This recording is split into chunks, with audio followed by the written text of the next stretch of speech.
Les célébrations de la Semaine africaine de l'UNESCO ont lieu tous les ans au siège parisien de l'Organisme des Nations Unies.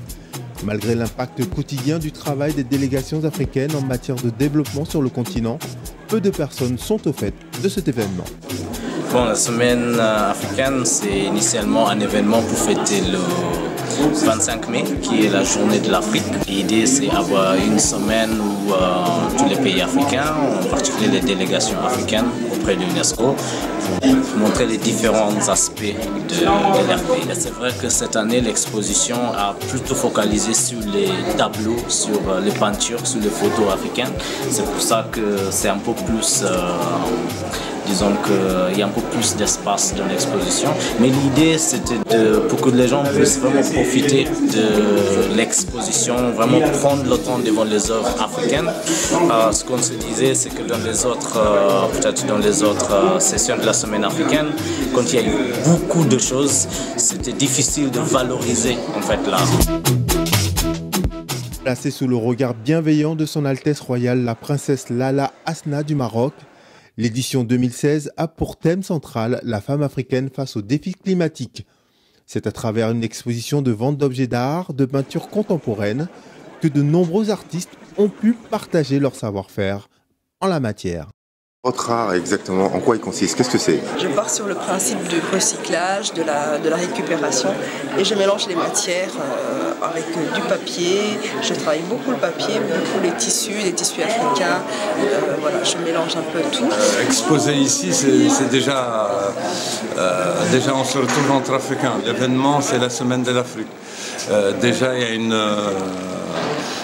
rencontre entre artistes, entre artisans, il y a une communication entre les cultures, c'est toujours bien de vivre ça. Au-delà des festivités, la Semaine africaine reste une formidable vitrine pour de nombreux artistes. Pour Elmi Bellini, venir chanter ici est non seulement un honneur, mais aussi une reconnaissance de son parcours. C'est partout. C'est toi qui me suis. Alors dis-moi, qu'est-ce que tu fais aujourd'hui à l'UNESCO? Alors on est à la Semaine africaine de l'UNESCO qui a lieu tous les ans et tu as été invité pour une performance, c'est ça? Pour prester, oui. D'accord.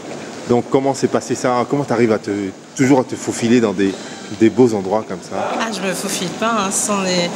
Les gens viennent Je suis contente, maman, on m'appelle aussi, donc ça veut dire que le travail commence à payer. Oui. Je t'avais dit la dernière fois que c'était pas encore sûr. C'est vrai. C'est ce que je t'avais dit. Hein. Ouais. Donc je pense que le travail commence à payer et qu'il faut qu'on continue justement. Puis il faut des endroits comme ça aussi pour faire passer nos messages. Des endroits où il y a plus de gens, on va dire entre guillemets de pouvoir, qui ont la possibilité de faire remonter les choses. Donc c'est aussi bien d'avoir son public, mais aussi d'avoir ces occasions. Quelquefois on se dit ah non, j'ai pas trop envie, je sais pas trop ce que je vais dire, et puis après on réfléchit, on se dit bah pourquoi pas. Peut-être que ça peut être le même public, c'est sûr. Je vais pas rechercher la même. C'est pas la même chose que je vais venir rechercher aujourd'hui par rapport au numéro. Mais je sais qu'on peut toucher des gens et donc on accepte les invitations.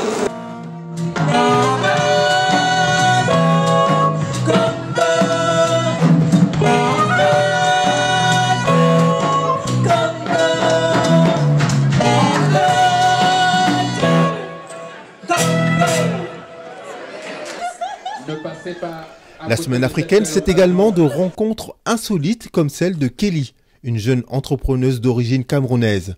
Son défi, avoir réussi à créer une gamme de cosmétiques à partir de produits traditionnels venus du Cameroun. Mia Cosmétiques, qu'est-ce que c'est? C'est une jeune marque de cosmétiques qui a vu le jour en août 2014. On a décidé de lancer notre première gamme Hydran donc en décembre 2015. Donc vous avez quelques produits sous les yeux. Hydran, c'est une gamme qui a décidé de mettre en lumière des huiles ancestrales africaines. Donc là aujourd'hui vous avez devant vous un lait corps enrichi à l'huile naturelle de palmiste. Et ici on a un lait corps apaisant enrichi à l'huile naturelle de moringa. La Semaine africaine de l'UNESCO, c'est du 22 au 24 mai 2017. Un moment de partage qui se veut avant tout convivial.